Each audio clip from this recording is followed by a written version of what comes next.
ታላቅ የምስራች ከሜሪት ፕሮፐርቲስ ለንግድ ሱቅ ፈላጊዎች በሙሉ እርሱ ይነግዱ እንጂ ትርፋማ የሚሆኑባቸውን አለያም ቢያከራዩአቸው አዋጭ የሆኑ የንግድ ሱቆችን በመሃል ተክለ ሃይማኖት ለሽያጭ ማቅረባችንን ስንገልጽ በታላቅ ደስታ ነው።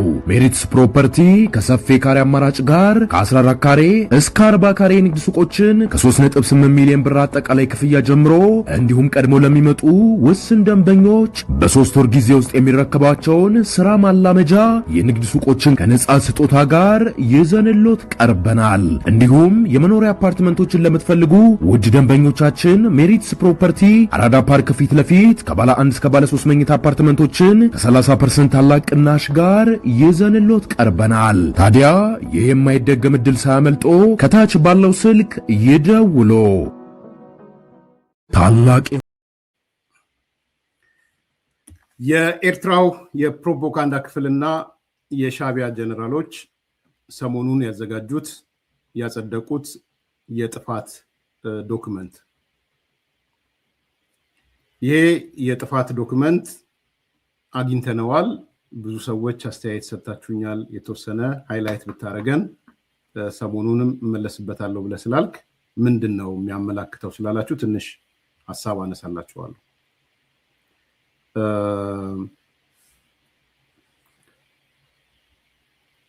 ዶክመንቱን ተመልክቼዋለሁ። አንዳንድ አካላቶችም ዶክመንቱን አውጥተው ውይይት ሲያደርጉበትም አይቻለሁ። ለኔ ዋና የምላችሁ ነገሮች ነግራችኋለሁ። የዚህ ማን ነው ዶክመንቱን ያዘጋጀው? ማን ነው ያጸደቀው? ውይይት የት ነው የተደረገበት? ምን ነጥቦች አሉት? የጥፋት ሰነዱ ወዴት ነው የሚወስደን የሚል ነገር አነሳላችኋለሁ። በመጀመሪያ ዶክመንቱን ያዘጋጁት እነማን ናቸው የሚለውን አነሳለሁ። ዶክመንቱን ያዘጋጁት ባለኝ መረጃ አቶ አንዳርጋቸው ጽጌ ነው አንደኛው። ሁለተኛው ወዲ ሻቢያ ነው፣ እዚህ ቨርጂኒያ የሚኖር ወዲ ሻቢያ የምንለው እኔ የሳት ልጅ አመድ ምለዋለ እሱ ነው። ሶስተኛው ወዲ ማዴቦ ነው። ሶስቱ ናቸው ይህን ሰነድ ያዘጋጁት። ይሄ ሰነድ የቀድሞ የግንቦት 7 ሰነድን እንደ መነሻ የወሰደ ነው። ግንቦት 7ቶች ያኔ በስርዓቱን እንጥላለን ባሉ ሰዓት ሲከተሉት የነበረው እነ ፕሮፌሰር ብርሃኑ እነ ዶክተር ታደሰ ብሩ የነበሩበት ሰነድ ማለት ነው። ስለዚህ የሰነዱ ባለቤት ወይም የጻፈው ይቅርታ እናቱ አንዳርጋቸው ጽጌ ነው፣ ወዲ ሻቢያ ነው፣ ወዲ ማዴቦ ነው። የዶክመንቱን ያጸደቁት 3 አካላቶች ናቸው ያጸደቁት። አንደኛው የኤርትራ ብሔራዊ ደህንነት ጽሕፈት ቤት ኃላፊ ብርጋዴር ጀነራል አብርሃ ካሳ የሚባለው ነው ያጸደቀው። ይህ ሰውዬ ዋናው የብሔራዊ ደህንነት ጽሕፈት ቤት ኃላፊያቸው ነው። ሁለተኛው በሻቢያ የኢትዮጵያ ተቃዋሚዎች የበላይ ኃላፊ ጀነራል ሆኗል አሁን ፍጹም ወይም ሌኒን የሚባለው ነው። ይሄ በሙሉ የኢትዮጵያ ተቃዋሚዎችን ኤርትራ የሚከታተል ማለት ነው። ሶስተኛው የኤርትራ የፕሮፓጋንዳ ኃላፊ ነው እና የማነ ገብረአብ ቡድን ማለት ነው። ስለዚህ ዶክመንቱን ያዘጋጁት የትላንትና የግንቦት 7 ሰዎች ናቸው። ዶክመንቱን ያጸደቀው አይቶ ተመልክቶ የሚጨመር ጨምሮ የኤርትራ የደህንነት ጽሕፈት ቤት የተቃዋሚ ክትትል የኤርትራ እና የኤርትራ ፕሮፓጋንዳ ክፍል ነው። ዶክመንቱ ውይይት የተደረገበት አንደኛ ይሄ አገዛዝ አንቀጥቅጥ የሽግግር መንግስት ይመሰረታል ለሚሉ አካላቶች ተሰራይቶላቸዋል። ለነሱ የትጥቅ ትግል እናደርጋለን ላሉት ለህወሓት ለፋኖና ለሸኔ ተሰራይቶላቸዋል። ሌሎች የጽምዶ አካላት ብለው ያሏቸው ለነሱም ተሰራይቷል። ዶክመንቱን በሚስጥር ለማን ተልኳል የሚለው ነው ሌላው ፖይንት። ዶክመንቱ ከተላከላቸው ሰዎች እንትኖች አንደኛ ቅድም ያነሳሁት ለአገዛዝ አንቀጥቅጥ ወይም የቀለም አብዮት መሪዎች ተልኮላቸዋል። አገር ቤት ለሚገኙ አንዳንድ የፖለቲካ ፓርቲዎችም ዶክመንቱ ተልኳል።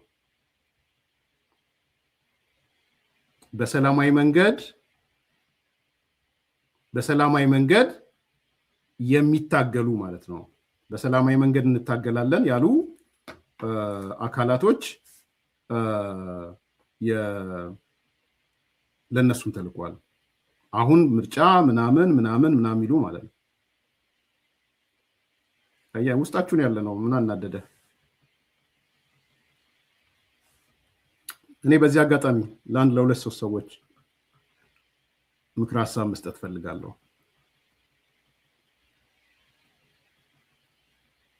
አንደኛ ለወንድሜ የሸዋስ በማወቅም ባለማወቅም የነዚህ ሰዎች መሳሪያ እንዳትሆን እንደ ወንድም ምክሬን መስጠት ፈልጋለሁ። ከነዚህ ሰዎች ከፈረሱ አፍ ነው የሰማሁት። ታውቃለህ፣ አታውቅም፣ አላውቅም፣ እንጠቀምበታለን አገር ቤት ካሉት ሰዎች ተብሎ ስም ሊስት ከሆኑት አንዱ የሸዋስ ነው። ምርጫ ትወዳደራለህ የሚለውንም አሁን ነው የሰማሁት። ትብብር ውስጥ ትሁን ቅንጅት ውስጥ ትኑር አላወቅኩም፣ ግን እንደምትወዳደር ምርጫ እንደምትወዳደር በአንተ በኩል እንደሚያልፍ አገር ቤት ያለውን ነገር ከሚያስተባብሩ ሰዎች አንዱ የሸዋስ ነው የሚል ታውቃለህ፣ አታውቅም፣ አላውቅም።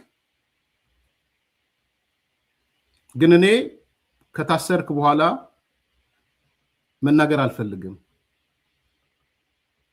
ባለማወቅ ሊጠቀሙብህ ይችላሉ ብዬ አምናለሁ። ባለማወቅ በማወቅ ከሆነ ግን ታውቋል ልነግርህ እፈልጋለሁ። እነሱ አሜሪካ ነው ያሉት። ሞርጌጅ ተከፍሎላቸው እየኖሩ ነው ያለው። ሻቢያ ሞርጌጅ ሙሉ ለሙሉ ከፍሎላቸው ነው እየኖሩ ያሉት። ለንደን ቤት ኪራይ የሚከፍልላቸው ገንዘብ የሚሰጣቸው ሻቢያ ነው። ለንደን ላሉት፣ ቨርጂኒያ ላሉት ሞርጌጅ ከፍሎላቸዋል። ምንድን ነው ያንተ አገር ቤት ኢትዮጵያ እየኖርክ በማወቅ ነው ብዬ አላስብም፣ አላምንምም። ባለማወቅ የሚመጣ ነገር ካለ ግን ይሄው ሁኔታዎች ከመምጣታቸው በፊት ራስህን ንጹህ እንድታደርግ እጠይቅሃለሁ። እንደ ወንድም ነው የምጠይቅህ፣ እንደ ታላቅ ይሁን እንደ ታናሽ አላውቅም። አንድ እነሱ ውስጥ ካለ ሰው የሰማሁት የሸዋስ እንጠቀምበታለን። በኋላ ሳጣራ የፖለቲካ ፓርቲ ውስጥ እንደገባህ ምርጫ እንደምትወዳደር የሰማኋቸው ነገሮች አሉ። ባይ ዘ ዌይ ይሄ ሚዲያም ክፍት ነው። የሸዋስ ሀሳብ ካለህ አሁን በሚነሳው ነገር ላይ እኔ እንደዚህ አይነት አቋም የለኝም፣ ከነዚህ ጋርም ትብብር የምሰራው ነገር የለም የሚል ነገር ካለህ አዲስ ኮምፓስ መቼም ቢሆን ሌሊትም ቢሆን ክፍት ነው። እኛ ሰው የማዳን ስራ ነው እየሰራን ያለው። ስለዚህ ይሄንን መናገር እፈልጋለሁ። ሁለተኛ አንድ መምህር ከኢዜማ የነበርክ ከኢዜማ ወደ ኢሃፓ ይሄድክ አሁን በሚዲያ ላይ የሚያንቀሳቅሱ ፋይናንስ የሚያደርጉ ሰው አለ። ታውቀዋለህ ማን እንደሆነ? ኢሃፓም አባሩታል መሰለኛው። አበባ አካሉ የሚባል ሰው ኤኒ ታይም አዲስ ኮምፓስ ሬዲ ነው።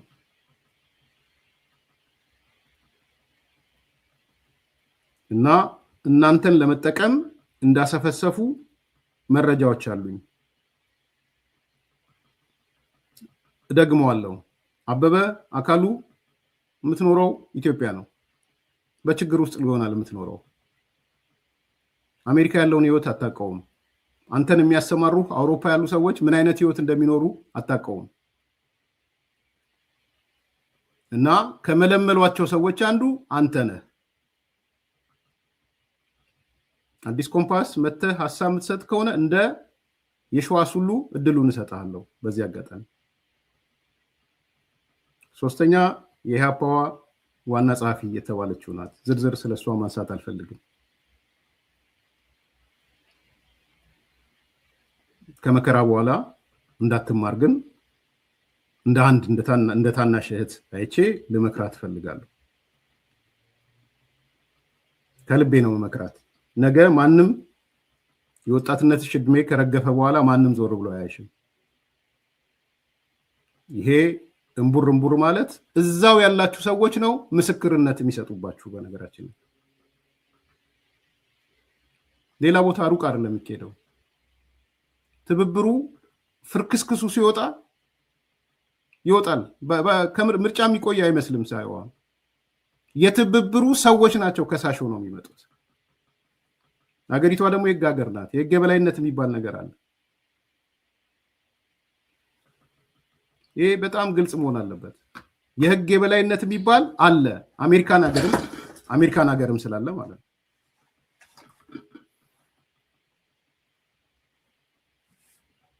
ስለዚህ እነዚህ ሰዎች ህይወታቸውን እየኖሩ ለእናንተ ግን የእስር ቤት ድግስ እየደገሱላችሁ ነው። እስር ቤት ከከተቶቹ በኋላ ይጨፍራሉ።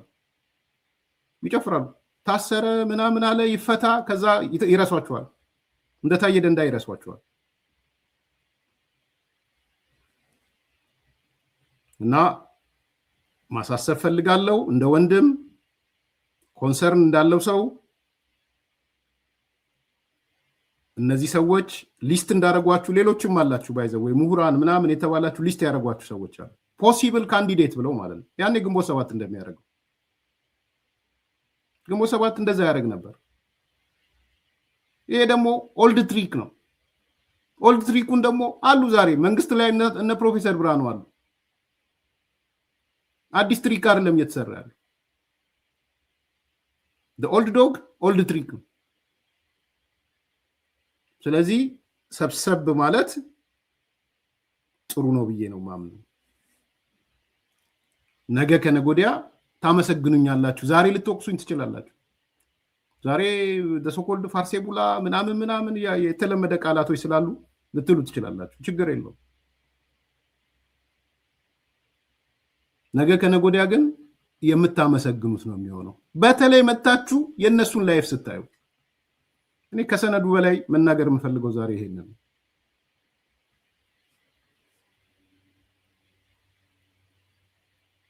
ዲፈረንት ላይፍ ነው ያለው እዚህ።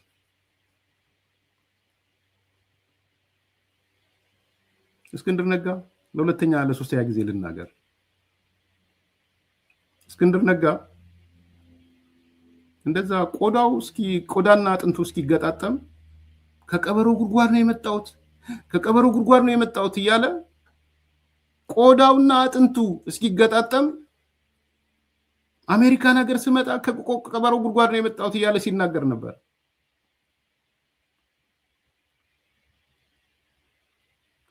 ከዛ ሲያመሰግን ነበር። እከሌ የሚባል ታጋይ፣ እከሌ የሚባል ምናምን ለአማራ ህዝብ ለውጥ እንዲሚያስቡ፣ ለኢትዮጵያ ህዝብ ለውጥ የሚያስቡ ምናምን አለ ካላቸው ሰዎች አንደኛው ድግስ ቤቱ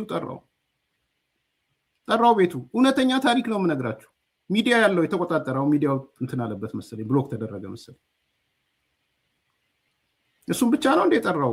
ከእስክንድር ዙሪያ የነበሩ ሰዎችን በሙሉ ጠራቸው። ሲደርስ ምንድን ነው ያለው?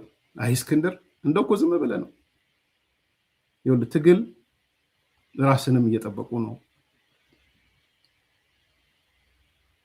$800,000 ቤት ነው የገዛው ሰውየው። ይኸውልህ እንዲህ ነው ትግል ማለት። ዝም ብለህ እኮ ነው ትግል የምትለው አንተ። መኝታ ቤቱ ደግቤ ነው የምናገረው። በሪሞት ኮንትሮል የሚከፈት የሚዘጋ ከፍ የሚል ዝቅ የሚል አልጋ። ትግል ማለት ይሄ ነው። ይኸው ለሚስቴ የገዛውላትን ቴስላ መኪና ቴስላ ነው ሚስቴ የምትነዳው። ይኸው ትግል ማለት ይሄ ነው። ዛሬ ፋኖ ጀግና ይላሉ እነዚህ ሰዎች። ሰርግ ሁለተኛ ሰርግ እስራኤል የሰርግ ንጉስ ወጪ በወጪ። ትግል ማለት ይሄ ነው። ኦኬ ይሄ ሰው ሀገር ቤት ላለው ለየሸዋስ ወይ ለአበባ አካሉ $200 ምናምን መላክ አይከብደውም። ከታሰርክ በኋላ ግን ዞር ብሎ ያይ አንገቱን አቀርቅሮ ነው የወጣው እስክንድር። አጠገቡ የነበሩ ሰዎች ፊሊንጋቸውን ሲነግሩኝ ሰዓታት አልቆየም። ጥሩ ምሳሌ ስለሆነ ነው ማነሳው፣ እውነተኛ ምሳሌ ስለሆነ ነው የምነግራችሁ። ለማን ነው የምትለፋው? ለማን? አንተን ከህግ ውጭ ውጣ እያለህ። እነዚህ ሰዎች እኮ ባይዘዌ በኢህአዴግ ዘመንም ተደብቀው ቤት ሲገነቡ ነበረ ታውቃላችሁ። ትግል እያለ ሌላው ትግል እያለ ሲጮህ ምን ሲል እነሱም እዚህ ስታያቸው ትግል ይላሉ። ለካ በሚስት በምናምን ስም ህንፃ ሲገነባ ነው ነበር አዲስ አበባ። እንደውም ኢህአዴግ ደረሰበት፣ ወረሰው፣ ደርሶባቸው ቤታቸውን ወረሰ። በሚስቶቻቸው በምናቸው ስም አንተ እዚህ ትጮሃለህ ምናምን እያልክ ምናምን ወያኔው ደም ምናምን ትላለህ። ገንዘብ ተሰብስቦ ህንፃ እየተገነባልን ነው አዲስ አበባ። ብዙ ብዙ ብዙ ብሽቅ ነገሮች አሉ በጣም። እኔ ደግሞ እዚህ ያለሁት እነዚህን ብሽቅ ነገሮች ለማጋለጥ ያለሁት። ስለዚህ ዶክመንቱ ይሄን ይላል ምናምን ከማለቴ በፊት ሲሪየስሊ ማዳን ያለብኝ ሰው ካለ አድናለሁ። ነፃ የሆነ ተወዳድረህ ስርዓቱን እንትን ብለህ በሱ ቀጥል፣ እሱ አበረታታለሁ። እኔ ህገወጥ ስራ ግን አይሰራም። ይሄ ነው ትልቁ ፖይንት። አጠቃቀስኩ አይሰራም።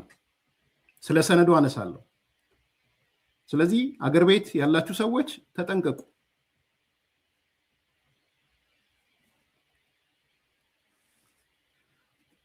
ለሌሎች ሚዲያዎች የተላካለ ልከዋል። ለሚዲያዎች ሰሞኑን በሽብር ተጠርጥረው የተያዙ ሰዎችም በቁጥጥር ሲውሉ አንዱ የተገኘው ዶክመንት ይሄ ዶክመንት ነው። ይሄ ዶክመንት ነው የተገኘው። ዶክመንቱ ምንድን ነው የሚለው? የጥፋቱ ዶክመንት ይዘቶች ላይ ትንሽ ላንሳላችሁ። ይሄ ኢትዮጵያን ለማጥፋት የተዘጋጀ ዶክመንት ማለት ነው።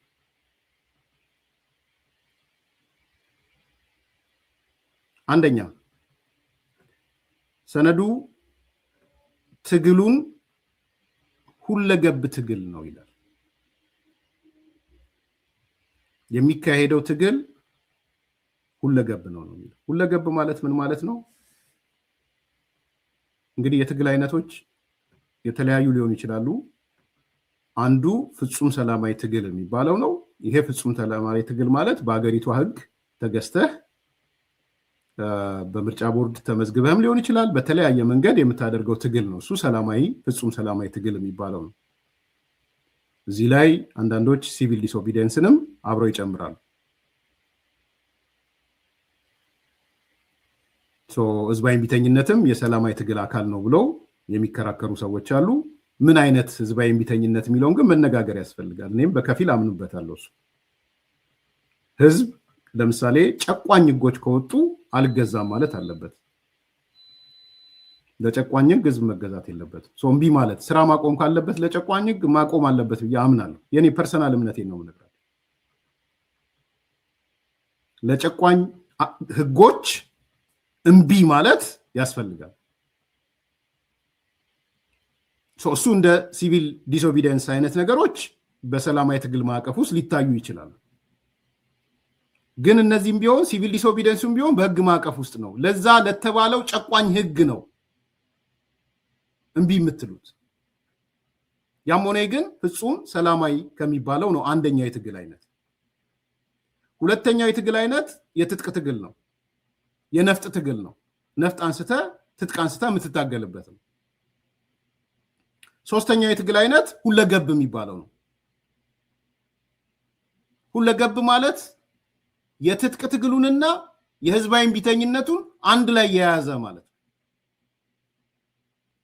የሻቢያ ሰዎች ለኢትዮጵያ የደገሱልን፣ የሻቢያው ጀነራል ለኢትዮጵያ የደገሰው፣ የሻቢያ የፕሮፓጋንዳ ክፍል ለኢትዮጵያ የደገሰው የትጥቅ ትግልንና የህዝባዊ አመፅን የቀለም አብዮትን አንድ ላይ ኢትዮጵያ ውስጥ አድርጉ ብሎ ነው ሰነድ ያዘጋጀው። ባጭሩ ሰነዱ ይሄ ነው።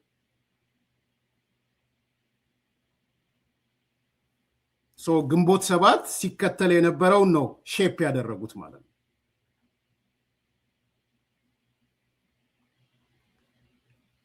ስትራቴጂዎቹን የወሰዱት ከነ በተለይ አልበርት አንስታይን የምርምር ተቋም ዳይሬክተር የነበረው ጂን ሻርፕ ይባላል። ጂን ሻርፕ የካምባገንነት ወደ ዴሞክራሲ የሚል አንድ ሰነድ አለው። በአማርኛም ተተርጉሟል። በነገራችን ላይ አይ ቲንክ ጎግል ላይ ገብታችሁ ጂን ሻርፕ በሉና ካምባገንነት ወደ ዴሞክራሲ የሚል ስትፈልጉ ታገኙታላችሁ። በአማርኛ ሁሉ አስተርጉመውታል። ከግንቦት 7 በፊት ነው የተተረጎመው፣ ግን እንደ ዋና መሳሪያ ተጠቅሞበታል የጂን ሻርፕን ሰነድ። የሚከተሉት ከዚህ ከህዝባዊ ቢተኝነት አንጻር የጂን ሻርፕን ነው። የጂን ሻርፕ ማለት ቅድም እንዳልኳችሁ የአልበርት አንስታይን የምርምር ተቋም ዳይሬክተር የነበረ ሰው ነው እና ይሄ ሰው የሚሰብከው አለ፣ የህዝባዊ አመፅን እንዴት ይቀጣጠላል ምናምን ብሎ የሚሰብከው አለ። ስለዚህ አንዱ የሚጠቀሙት ኢንስትሩመንት እሱን ነው ማለት ነው።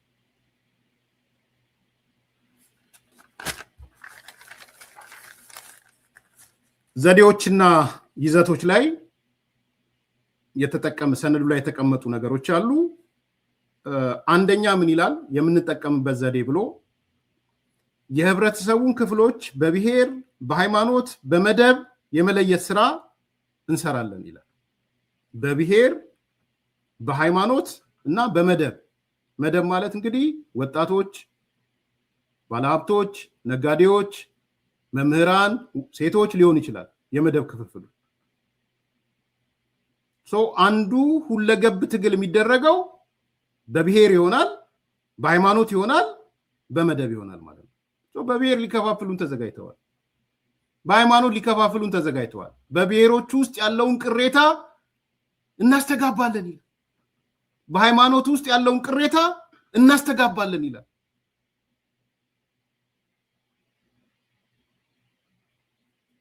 እንግዲህ የኤርትራ ጀነራሎች፣ የኤርትራ የደህንነት ክፍል፣ የኤርትራ የፕሮፓጋንዳ ክፍል፣ የኤርትራ የክትትል ክፍል ለኢትዮጵያ ድግስ የደገሰው በሃይማኖት የምንከፋፈልበትን፣ በብሔር የምንከፋፈልበትን፣ በመደብ ወጣቶች፣ ሴቶች ወዘተ ተብሎ የምንከፋፈልበትን ሁለገብ ትግል ነው እያዘጋጀልን ያለው ሻዕቢያ።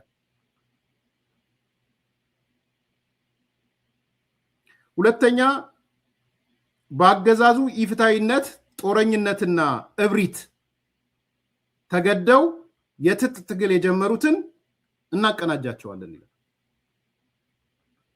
ይህ ቃል በቃል የተጻፈውን አነብላችኋለሁ። ቃል በቃል በአገዛዙ ኢፍትሐዊነት፣ ጦረኝነትና እብሪት ተገደው የትጥቅ ትግል የጀመሩትን የአማራ ፋኖ ኃይሎችና የኦሮሞ ነፃነት ግንባር የተቀናጀ ስራ እንሰራለን። ይሄ በሰነዱ ላይ የተካተተ ማለት ነው። ከፈለገ አቶ ልደቱ አልደረሰኝም ይሄ ሰነድ ብሎ ወጥቶ መናገር ይችላል። ይናገር ወጥቶ። ትናንትና አሉላን የተናገርኩት ይሄንን ነው። እኔ እንደዚህ ህዝባዊ ምናምን ሰላማዊ ምናምን ማመርጣለሁ ሲል አሉላ ተው፣ እንደዛ አይደለም። እነ ወዲ ሻዕቢያ ከሻዕቢያ የተቀበሉት ሰነድ እንደሱ አይደለም የሚያመላክተው። ሻዕቢያ ያዘጋጀው ሰነድ የጥፋት ሰነድ ሁለገብ ትግል በሚል የህዝባዊ ቢተኝነቱንም የቀለም አብዮቱንም ከትጥቅ ትግሉ ጋር ሚስቶ አድርገን እንሄዳለን ነው እያሉ ያሉት። ለዛ ነው የጠን የነገርኩ።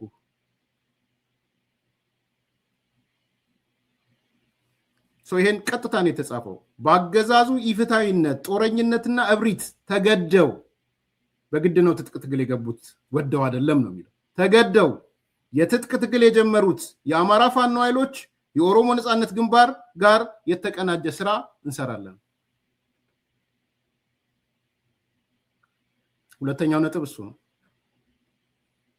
ከዘዴ አንጻር ሶስተኛ የምንጠቀመው ዘዴ ብሎ የመንግስት ተቋማት እንዲሽመደመዱ፣ ህዝብ እንዲማረር እናደርጋለን። የመንግስት ተቋማት ፋንክሽናል እንዳይሆኑ፣ ተግባር እንዳይሰጡ እናሽመደምዳቸዋለን ይላል። ሻዕቢያ የደገሰልን ድግስ ይሄ ነው። የኢሳያስ ጀነራሎች የደገሱልን ድግስ የኢትዮጵያ የመንግስት ተቋማት እንዲሽመደመዱ ነው የደገሱልን ድግስ። በደንብ አዳምጡ። ቢኮስ ኤርትራ መንግስታዊ ተቋማት ስለሌላት ኢትዮጵያን ኤርትራ ማድረግ ነው።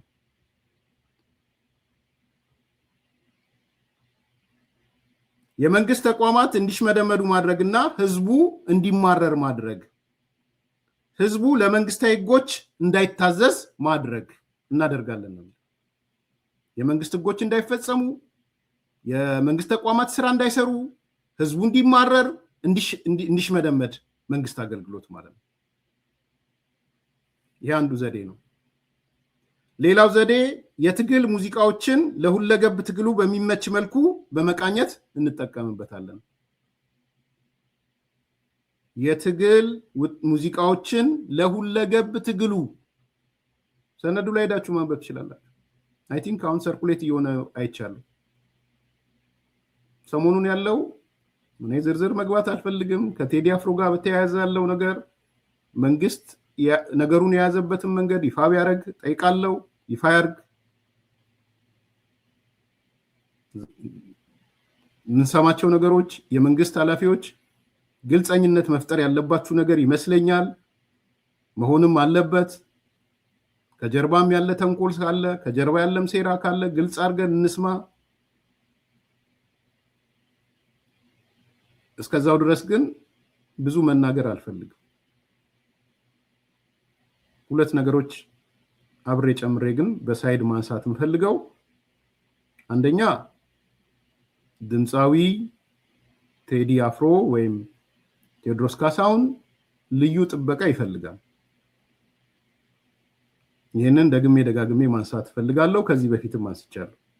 የፈለገ ከመንግስት ጋር ቅሬታ ይኖረው፣ ከፈለጉ ሰዎች ጎትተው የኛ ነው ይበሉ፣ 24 ሰዓት ስለሱ ፕሮግራም ይስሩ፣ ገንዘብ መሸቀያ ያርጉት፣ የዩቲዩብ መሸቀያ ያርጉት። አሁን እንደዛ የዩቲዩብ መሸቀያ ሆኗል ቴዲ። አንዳንዶች አኬሩ መጥቶላቸዋል በቴዲ ምክንያት። አኬሩ ደንበኛ አኬሩ መጥቶላቸዋል። በቃ ቀን ከሌሊት ቴዲ ቴዲ ነው የሚሉት። ጥሩ ነው፣ ጥሩ ሽቀላ ነው፣ ሸቅሉ። ነገር ግን ግልጽ መሆን የምፈልገው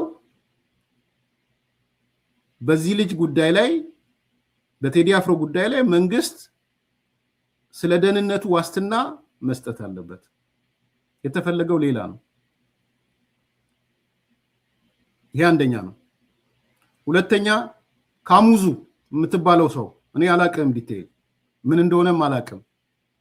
የደረሰኝ መረጃ ግን ጥንቃቄ እንድታደርግ ነው። አይ ቲንክ የብልጽግና ተወዳዳሪ ነው መሰለኝ።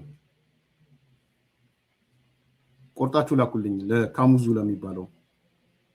እንዳልኩት እኔ ፖለቲካ እምነቱ ምንድነው? ከዛ ከጀርባ ያለ ሌላ ተልኮ አለው ወይ? አንዳንድ ሰዎች ቅሬታቸውን ያነሱ የሰሟቸው ሰዎች አሉ፣ ትልልቅ አርቲስቶች። እዚህ ዲቴይል ማንሳት አልፈልግም። ቅሬታም ካለብህ ቅሬታም ፍታ ካሙዙ። በጣም ትልልቅ የምንወዳቸው አርቲስቶች ቅሬታ አላቸው ባንተ ላይ። ትክክል ነው ትክክል አይደለም ማቀው ነገር የለም፣ ግን በመረጃ በማስረጃ ነው የሚናገሩት። ኤክስ ዋይ ዜድ አለልህማ። ቢያንስ ሁለት ትልልቅ የኪነ ጥበብ ሰዎች እኔ አውርቻለሁ ፐርሰናል። አንዳንዶች ከመንግስት ጋር ቅርበት ያለኝም ይመስላችኋል መሰለኝ። እኔ እንደዛ ዲቴይል የለኝም። ፎርዛት ማተር የለኝ። በምርጫ ጉዳይ በምናምን ጉዳይ የማውቀው ነገር የለም።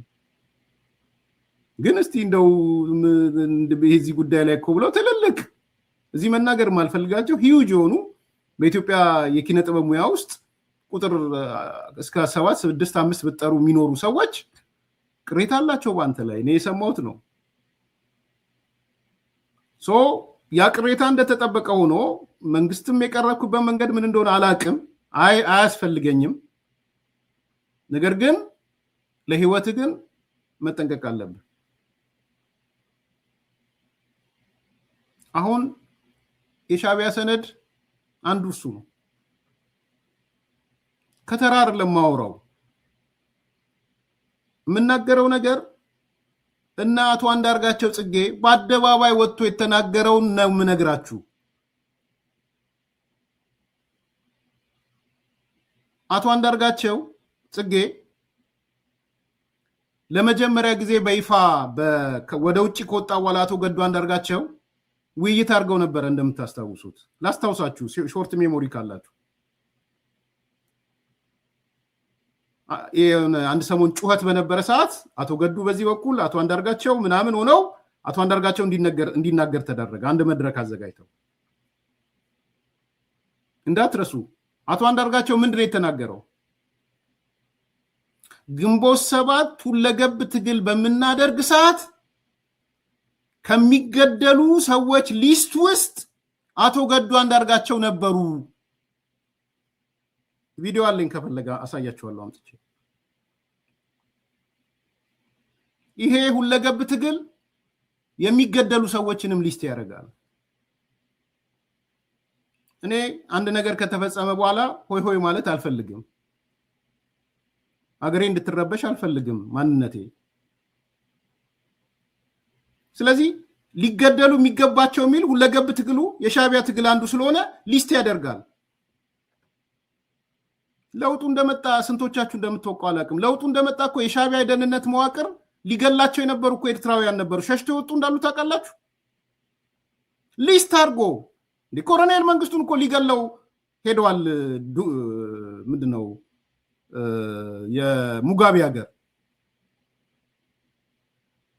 የሙጋቤ ሀገር ድረስ ሰው ልከው አንዱ ጀነራል ሆነ መሰለኝ ኮሎኔል መንግስቱን በቀል ጥጋቸው እስከ ጫፍ ነው። መግደል የሻዕቢያ ስትራቴጂ ነው። የዛሬን አርገውና እኮ የኦሮሞ ጽንፈኞች የዛሬን አርገውና አውስትራሊያ ያሉ ምን ያሉ የኦሮሞ ጽንፈኞች አጫሉ የሞተ ጊዜ ሻዕቢያ ገደለው እኮ ነው ያሉት ወጥተው። ይሄ ይረሳል?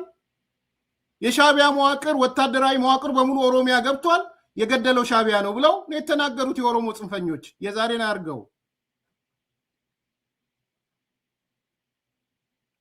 ዚምባብዌ ድረስ የላኩት ሰውን ጀነራል አርገውታል።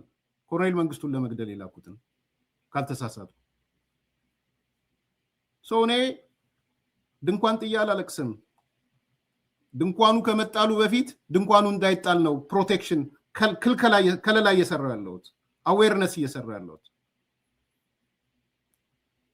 ስለዚህ እና አንዳርጋቸው የተካኑበት ነው።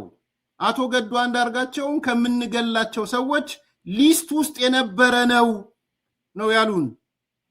ነበረ ሊስት ውስጥም እውነት ነው። ይገሉት ነበረ። ገዱን ቢያገኙት ከሚገደሉ ሰዎች አንዱ ነበር። የኔ አንደበት አይደለም፣ የኔ አንዳርጋቸው ጽጌ አንደበት ነው።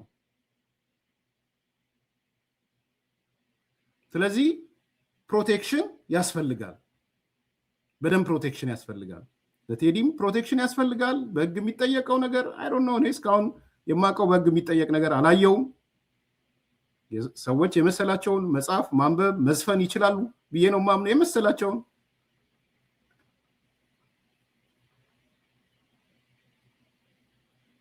ከዛ በተረፈ ግን እሱን ተመርኩዘው አመጽ ሊቀጣጥሉ የሚችሉ ሰዎች እንዳሉ ደግሞ ይኸው ሰነዱ ላይ ተቀምጧል። የትግል ሙዚቃዎችን ለሁለገብ ትግል ምናምን ብለው አስቀምጠዋል። እኔ አሁን ቴዲን ገብቼ እንዲያርግ እኔ ጨርሻለሁ። ከቴዲ ጋር ያለው አንደርስታንዲንግን ግልጽ አድርጌያለሁ። በርደን ኦፍ ፕሩፉ ቴዲ ጋር መሆኑን አስቀምጫለሁ። በየቀኑ እየመጣው በርደን ኦፍ ፕሩፉ አንተ ጋር ነው፣ በርደን ኦፍ ፕሩፉ አንተ ጋር ነው፣ ህዝብ የሚነካ ነገር ተናግረሃል ወይ፣ ኢትዮጵያ ሞተች ብለሃል ወይ ወዘተ ማለት አልፈልግም። በስማ በለው እየተናገረ ከሆነም አላቅም። አንዳንዶቹ ቀረብ ነው ምን አለን ያሉ የሚያወጡት መረጃ ለነሱ ጋር እየተነጋገረ ከሆነ አላቅም።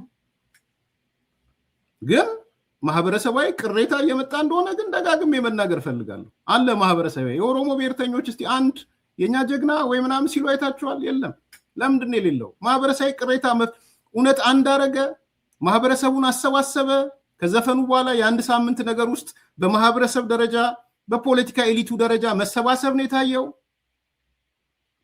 ይሄ ለኔ ለቴዲ ነው የምጠይቀው፣ በንጹህ ልቦና ነው የምጠይቀው። አንድ ትልቅ ሰው እንደ ምሳሌ ልስጣችሁ። ሶሪ በጣም ሲሪየስ ስለሆነ በሚዲያ ሞቶ ይናገራሉ መሰለኝ በቅርቡ። እኚህ ሰው የኦሮሞ ብሔርተኛ የነበሩ እንትን ውስጥ ፕሮፌሰር መራራ ፓርቲ ውስጥ የነበሩ ሰው ናቸው። የህግ ሰው ናቸው፣ ጠበቃ ናቸው። መጽሐፍ ጽፈዋል። እንዲሁ ማለት ቴዲ ከሰማ ቆርጣችሁ እንዲሰማ ስለምፈልግ ነው። ሪዘንትመንት መኖሩን እንዲያይ ማለት ነው።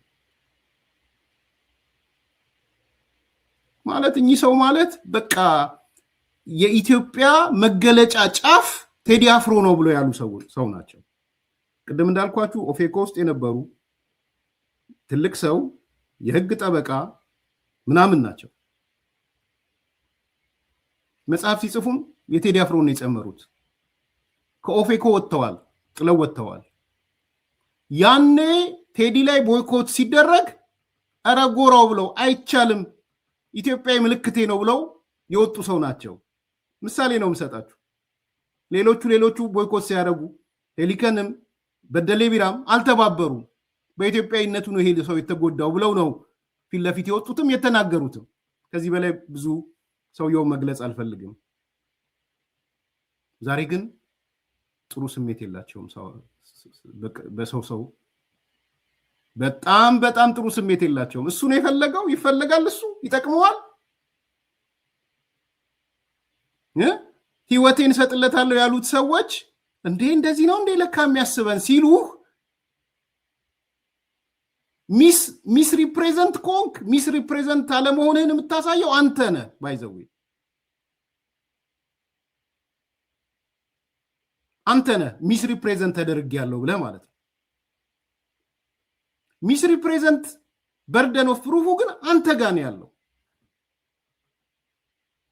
እኔ ደግሞ ማህበረሰብን የማስቀየም ስራ ነው አይደለም፣ እሱ ነው ወጥቶ መናገር ያለበት። ቁጥሩ ቀላል ያልሆነ የኦሮሞ ልጆች ግን ቅሬታ እንዳላቸው አይቻልም። በግልጽ ልናገር፣ እኔ ስም አልተናገርኩም፣ እሳቸው ሲወጡ ይነግሯቸዋል። አንዳንድ ጊዜ ሰዎች ባልሆነ መንገድ እየተረዱት እኔ 90% ንገሩኝ ብትሉ 90% የቴዲ አፍሮ ዘፈን ዘረኛውን ነው የጨፈጨፈው። ድንኳን ጣል ያለው ዘረኛውን ነው በእኔ እምነት። ድንኳንም ያስጣልኩ ነው። ቁጥር 1 ቁጥር 2 ቁጥር 3 ደርቻለሁ፣ ቀጥላለሁ። ድንኳን መጣል ያለባቸው እየቤታቸው እያንዳንዳቸው ቤት ድንኳን ዘረኞችን ነው ድንኳን ጣል ያለው። ሰንደቅ ዓላማውን አንሱ ሲባልም እኔ ኢትዮጵያ ሰንደቅ ዓላማ ብዬ ነው ፊልም አድርገው ሌትስ ፎርጌት እንትኑ። ስለዚህ እኔ እዛ ጋር ያለው ነገር ቢፈታ ጥሩ ነው። ብዙም ሰው ደጋጋሚም ስለምታነሱ ነው እና ማርኬት ማድረግም አልፈልግም። አሁን አንዳንዶቹ ገበያ አድርገውታል። ፊት ለፊት ቴዲን ይዞ መምጣት የዩቲዩብ ገበያ አድርገውታል። አንዳንዱማ የሚያስቅ የጀዋር ጊዜ ተከበብኩ ሲል ምንድን ነው የሚያገናኘው? የጀዋርና የቴዲ አፍሮ የጀዋር ጊዜ ተከበብኩ እንዴ? አፕልና እንትን እኮ ነው የሚያወዳድሩት፣ አፕልና ብርቱካን። ያኔ የጀዋር ጊዜ ተከበብኩ ሲል ብንሰማውና ብንደርስለት ኖሮ ይሄ ሁሉ ባልመጣ። እኔ ለታሪክ አስቀምጨዋለሁ። ለታሪክ ምንድነው ጀዋር የሚያደርገው? በእርግጥስ ጀዋር ተከብቤያለሁ ያለበት አውድ ከቴዲ ጋር ምንም የሚያመሳስለው ነገር አለ ወይስ ዛሬ የጀዋርን ክሊንስ ለማንጻት ነው?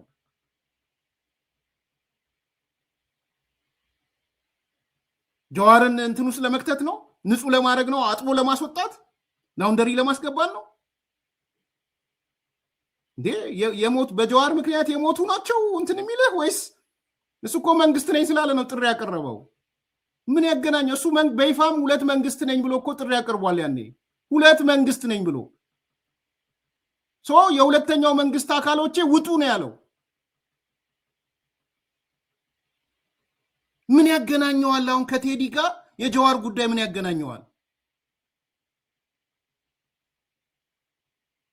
ወይስ ምክር እየሰጡ ነው? ተከበብኩ ብሎ ቴዲ ምናምን እንዲባል ማን ባይዘዌ በኢትዮጵያ ውስጥ በግልጽ ልንገራችሁ፣ በጣም ከባዱ ወቅት የነጀዋር እስር ነው። በጣም ከባዱ ወቅት ኢቭን ከህወሓት ጦርነት ያልተናነሰ የነጀዋር እስር ነው። ልንገራችሁ፣ ያም ታልፏል።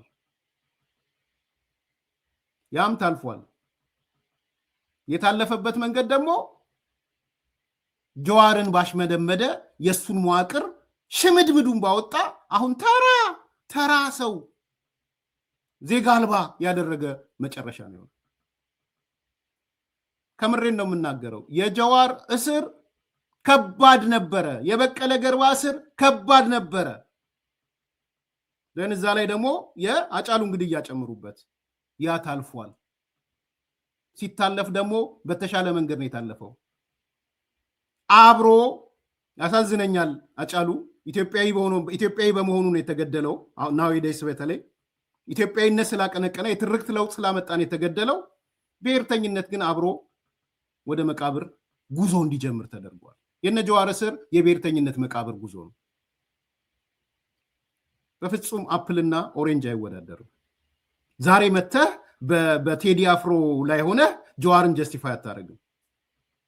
አንለስ የሱን ላውንደሪ ከተ ካልሲውን ካላጠብክልህ አጣቢው ካልሆንክ በስተቀር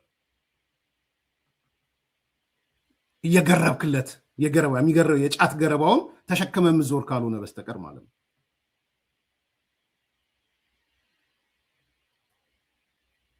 ስለዚህ ፈጽሞ አውዱ የተለያየ ነው። ከባድም ነበረ። የጀዋር ከባድ ነበር። የበቀለ ገርባ ከባድ ነበረ። እንደዛ አይደለም። አሁን እንደዛ አይነት ማህበራዊ መሰረትም የለም።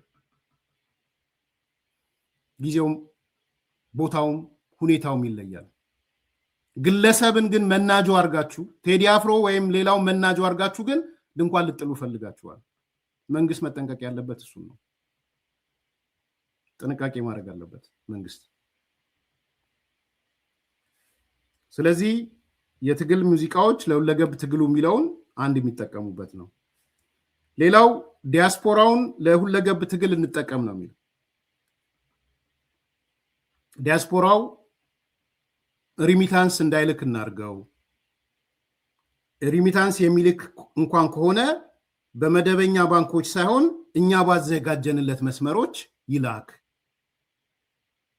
በጣም እኮ የሚገርም እኮ የድፍረታቸው ድፍረት ገብቷችኋል አይደል? ዲያስፖራው ሪሚታንስ እንዳይልክ፣ ይቺም የግንቦት ሰባት እቅድ ናት። ካምፔን ነበራቸው። ሪሚታንስ የማይልክ ካምፔን ነበራቸው። ከላከ እንኳን አሉ እኛ የምናዘጋጅለት ቻናል አለ። ያ የምናዘጋጅለት ቻናል የዲያስፖራ ሪሚታንስ መላኪያ እሱን ይጠቀም። ታውቃላችሁ፣ አብዛኞቹ የህገወጥ የዲያስፖራ ቻናሎች ቁጥራቸው ቀላል ያልሆኑት የኤርትራ ናቸው፣ የሻቢያ ናቸው። በደንብ እንዲገባችሁ ነው የምናገረው። ዲያስፖራም ያላችሁ ሰዎች አንደኛ በህገወጥ መልኩ ልከህ አገር ቤት ከተያዘ የተያዘው ሰው ወንጀለኛ ይሆናል። አዲሱን ህግ ታውቁታላችሁ።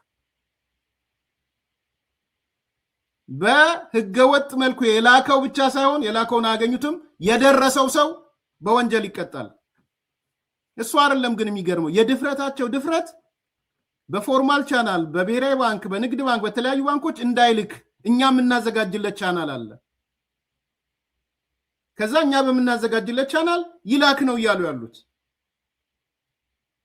ያ ማለት ምን ማለት ነው? ባጭሩ ምን እያሉን ነው? በኤርትራ ቻናል ገንዘብ ላኩ እያሉ ነው ያሉት። ዲስ ማች እንግዲህ ያኔ በግንቦት ሰባት ጊዜ ሰርቷል። ባይዘው ለካ ወፍረዋል፣ ድመቶቹ ወፍረዋል በሱ። እንደዛ እኔ ያንን አላቅም። የምናውቀው ላኪዎቹ ማን እንደሆኑ አናቅም ነበር።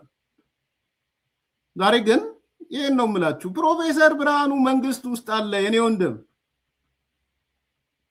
አን ኦልድ ትሪክ፣ ኦልድ ትሪክ፣ አዲስ ትሪክ ለኦልድ ዶግ ሶሪ፣ አዲስ ዘዴ፣ አዲስ ዘይቤ፣ አዲስ ሲስተም ለአሮጌ ውሻ አታስተምርም።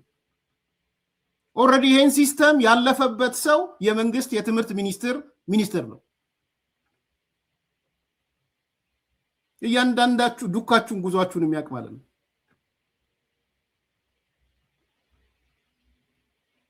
ስለዚህ ዲያስፖራውም ላይ በዛ መልኩ ነው ያስቀመጡት። የሁለገብ ትግሉ ዋነኛ ታርጌት በሰነዱ ላይ የተካተተው ማን ነው? ታርጌታችን ብለው አስቀምጠዋል። የሁለገቡ ዋነኛ ታርጌት የኢትዮጵያ ብሔራዊ ስጋት ዋነኛ ቁንጮ የሆነው አብይ አህመድ ነው ይላል። በጣም እኮ ነው የሚገርመው። የኢትዮጵያ ብሔራዊ ስጋት ዋነኛ ቁንጮ አብይ አህመድ ስለሆነ ታርጌታችን እሱ ይሆናል።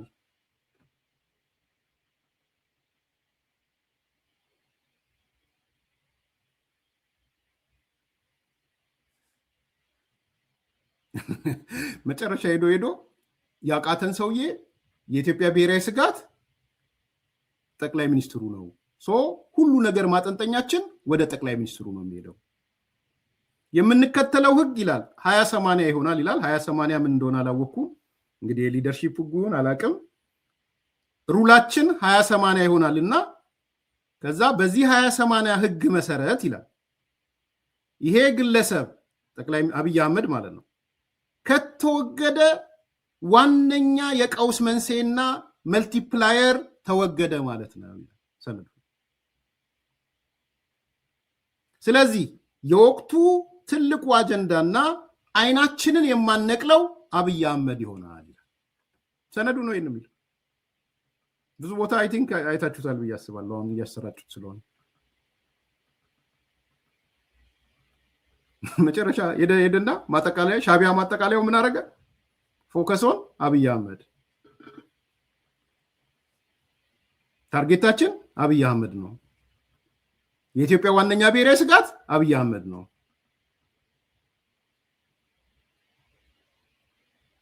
ተመልከቱ። ይሄ ምን አይነት አደገኛ ነገር እንደሆነ ማለት ነው።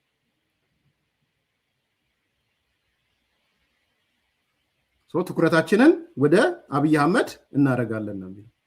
ኤክስፔክት አደርጋለሁ፣ እኔ እጠብቃለሁ። ግን ምን ያህል እንዳስጨነቃቸውም የሚያሳይ ነው። እንግዲህ የኢትዮጵያ ህዝብ ሻቢያ ለኢትዮጵያ ሰላም ለማምጣት ይሄ እናደርጋለሁ እያለ ነው ያለው።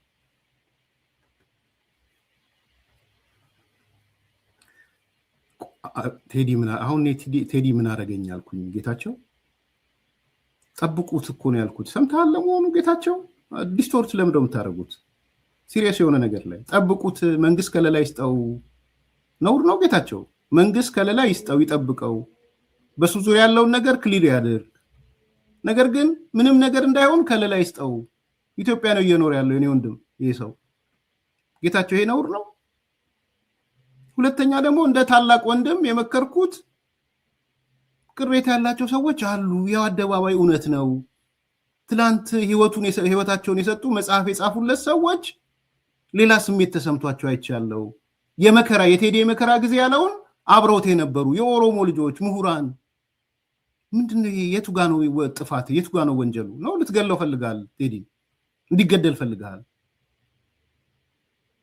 የዛ አካል ካልሆንክ በስተቀር ማነ ጌታቸው? እኔ አልሸቅልም በሱ አሁን አልፈልግም። የዩቲዩብ መሸቀያ አላደርገውም። በሱ ፖለቲካ አልሰራም። ልጆች አለው፣ ቤተሰብ አለው፣ ህይወት አለው፣ ሀሳብ አለው። እናንተ ነው መንጠላጠያታችሁ። እናንተኑ እየሰደበ ሙልጭ እያደረጋችሁ የተንጠላጠላችሁት እናንተ። ዘረኝነት ነው የተሳደበው በእኔ እምነት፣ በእኔ አረዳድ። ግን ደግሞ ቅሬታ ያደረባቸው ሰዎች አሉ። ሁለት ሲግናል ሚሴጅ የሰጠበት አለ። የሀስቱ ክሊራር ማድረግ አለበት። ስትራቴጂ የሚባል ነገር ጌታቸው፣ ስትራቴጂ የሚባል ነገር አለ። እኔ ፖለቲከኛ ነው ቴዲ። ሶሪ ወደኋላ ተመለስኩ።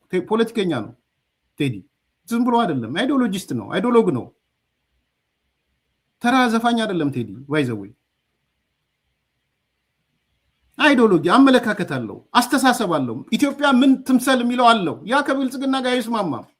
ያ ከሌሎች የብሔር ድርጅቶች ጋር አይስማማም። ግን there is called ስትራቴጂ። ስትራቴጂ ምንድን ነው? ዩዥዋሊ በተለይ የኪነ ጥበብ ሰው ስትሆን፣ የፖለቲከኛ ስትሆን ሶስት ነው ስትራቴጂው። ነምበር 1 ደጋፊዎችን ታጸናለህ። ነምበር 2 ወላዋዮችን ወደ ደጋፊ ታመጣለህ። ነምበር 3 ጠላቶችን ታለዝባለህ። these are the basic strategies። የስትራቴጂ ተማሪ ዝም ብለህ ስትራቴጂ ብለህ ጎግል አድርግ። በዛ ደረጃ የሚያማክሩት አሉ ወይ? ጠላት ነው ያሰፋሁት ወይስ ወዳጅ? ወዳጆቼም ትማሉ ወይስ ማን ነው? ዲስቶርት ያደረገብኝ ማን ነው ብለህ ታስባለህ። ይሄ በፖለቲካው በምኑ የተያያዘ ነገር የተሳሰረ ነገር ነው። ስለዚህ እኔ ፕሮቴክሽን የጠየቅኩት ክላሪፋይ እንዲያደርግ ነው፣ ወዳጆቹ እንዲያሰፋ ነው፣ መሀል ላይ ግራ የገባቸውን ሰዎች ክሊር እንዲያደርግ ነው፣ ጠላቶቹ እንዲቀንስ ነው። ምንም ታወራው አሁን እኮ የሻቢያ ሰዎች በቴዲ ሲጨፍሩ ያለው ሻቢያ ቴዲ አፍሮ እኮ ኢትዮጵያ ማለት ኤርትራ ተገንጥላ አይደለም ባይዘዌ ኢሃፓዎች ያነሱት ማለት ነው። ቴዲ የቴዲ ኢትዮጵያ ኤርትራ የተገነጠለችበት ኢትዮጵያ አይደለም። አይ ላይክ ኢት እኔ ፕራክቲካሊ ይሆናል አይሆንም ሌላ ጉዳይ ነው፣ ግን ደስ ነው የሚለኝ ኤርትራ ያለችበት ኢትዮጵያ። ስለዚህ በዛ ደረጃ እንድትወስዱት ነው። ለእናንተ ብቻ በሚጠቅም መንገድ ለሽቀላችሁ ሰው ዲስቶርት እያደረጋችሁ አትሂዱ።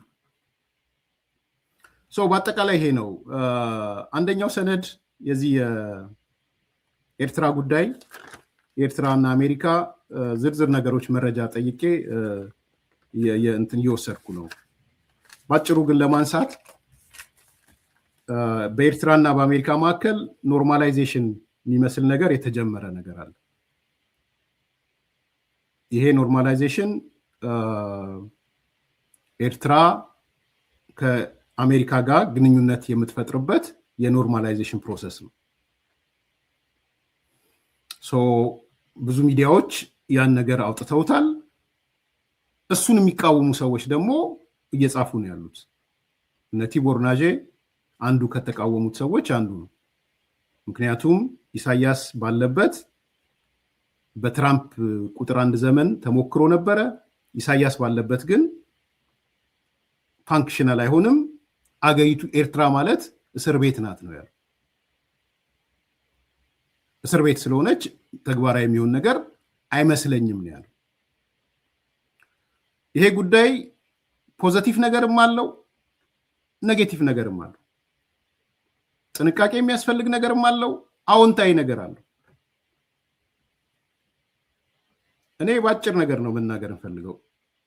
ሪጅም ቼንጅ ኤርትራ ውስጥ ለማምጣት ሪጅም ቼንጅ በፍጥነት መምጣት አለበት። አሁን የኤርትራ መንግስት ፍራቻ ውስጥ ነው ያለው።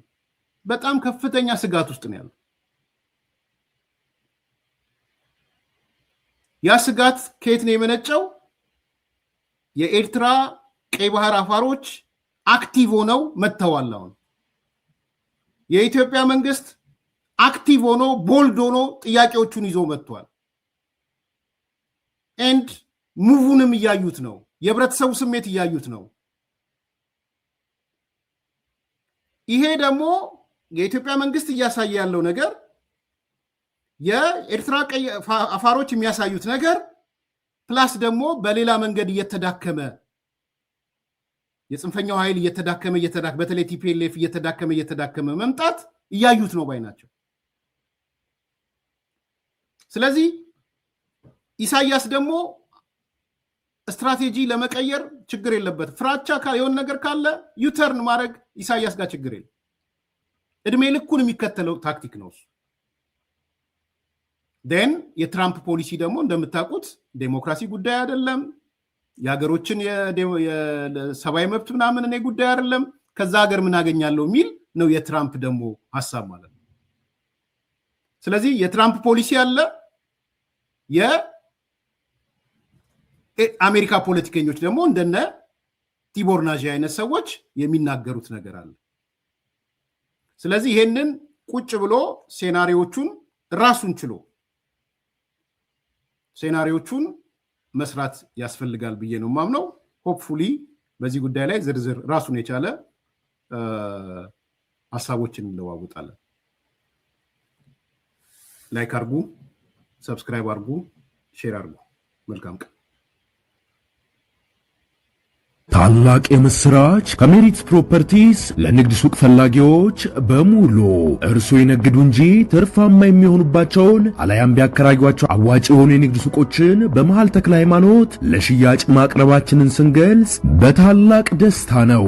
ሜሪትስ ፕሮፐርቲ ከሰፊ ካሬ አማራጭ ጋር ከ14 ካሬ እስከ 40 ካሬ የንግድ ሱቆችን ከ3.8 ሚሊዮን ብር አጠቃላይ ክፍያ ጀምሮ እንዲሁም ቀድሞ ለሚመጡ ውስን ደንበኞች በ3 ወር ጊዜ ውስጥ የሚረከባቸውን ስራ ማላመጃ የንግድ ሱቆችን ከነጻ ስጦታ ጋር ይዘንሎት ቀርበናል። እንዲሁም የመኖሪያ አፓርትመንቶችን ለምትፈልጉ ውድ ደንበኞቻችን ሜሪትስ ፕሮፐርቲ አራዳ ፓርክ ፊት ለፊት ከባለ 1 እስከ ባለ 3 መኝታ አፓርትመንቶችን ከ30% ታላቅ ቅናሽ ጋር ይዘንሎት ቀርበናል። ታዲያ ይህ የማይደገም ዕድል ሳያመልጦ ከታች ባለው ስልክ ይደውሉ።